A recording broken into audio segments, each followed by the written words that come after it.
Hi, my name is Jennifer Walship, and I'm the director and a piano instructor at Imagine Music and Arts. And I'm here with my friends Rebecca and Emily, who are also teachers at Imagine Music and Arts. And we're going to play a piano trio for you today. Before we play, we're going to tell you a little bit about our instruments, about the composer, and about the piece we are playing. So I'll hand it over to Rebecca to tell you about the violin and cello. Hello, my name is Rebecca, and I will be playing violin today. And I'm also going to tell you a little bit about the development of the violin and the cello, both part of the string family. Violin is one of the oldest instruments in the world.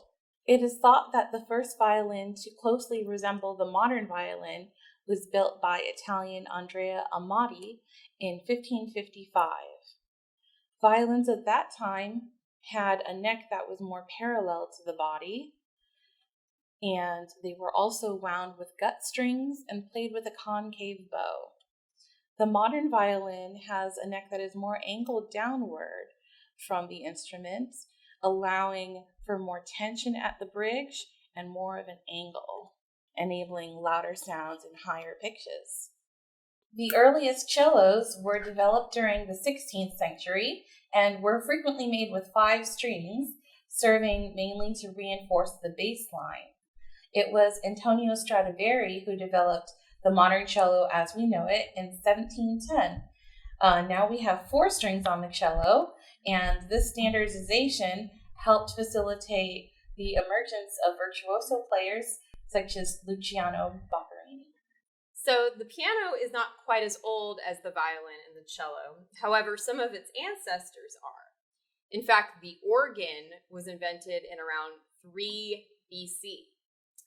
But in the 14th century, keyboard instruments called clavichords were invented, and in the 16th century, we saw the first harpsichords.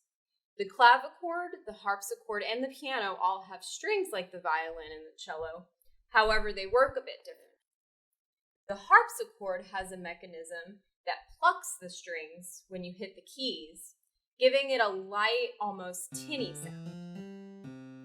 As time went on, composers of keyboard music needed an instrument that could withstand stronger playing and louder sounds. So around the year 1700, Bartolomeo Cristofori invented what he called the Piano Forte, which had hammers that hit the strings instead of plucking them. It was called the Piano Forte because it could play both loud and soft sounds, and has since been shortened to just piano. The piano is therefore considered a member of both the string family and the percussion family. The piano has 88 keys, and there are actually 3 strings for each of the high and middle notes, and then as you go lower, there's just 2, and for the really low keys, there's just 1 string. When I press a key, there is a lever that lifts up the hammer and hits a string or strings. The strings vibrate to create a pitch, and they actually vibrate so fast you can hardly see it. I can hit a key heavier to make a louder sound, or lighter to make a softer sound, and everything in between.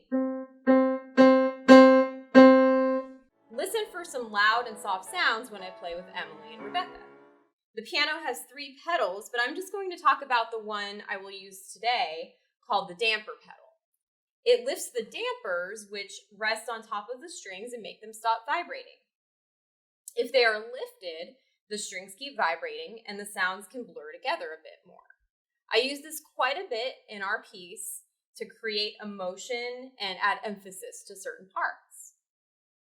If you ever get a chance to see a grand piano up close, take a look inside so you can see all the parts I've been talking about, or better yet, take some piano lessons so you can create beautiful music.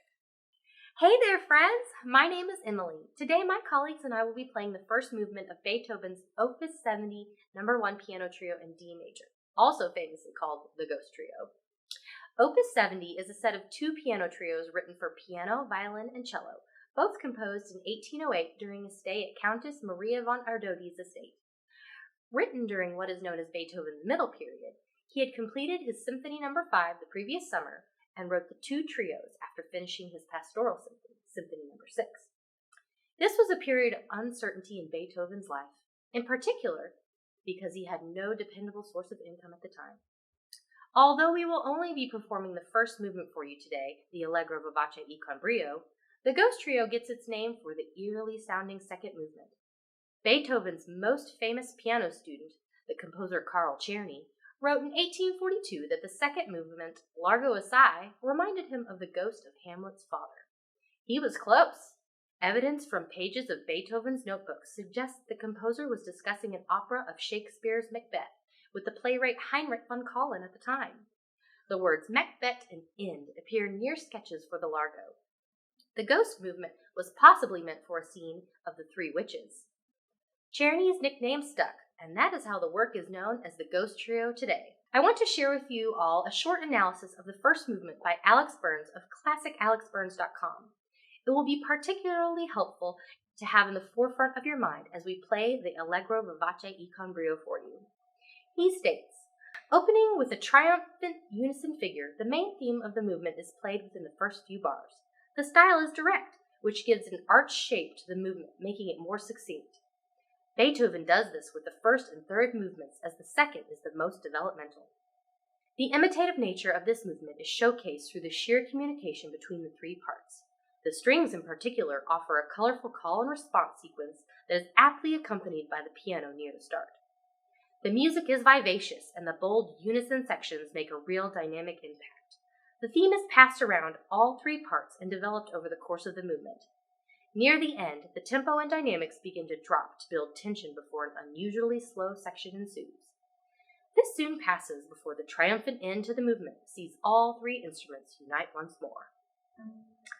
All right, friends, without further ado, here's the Ghost Trio's Allegro Vivace e con Brio.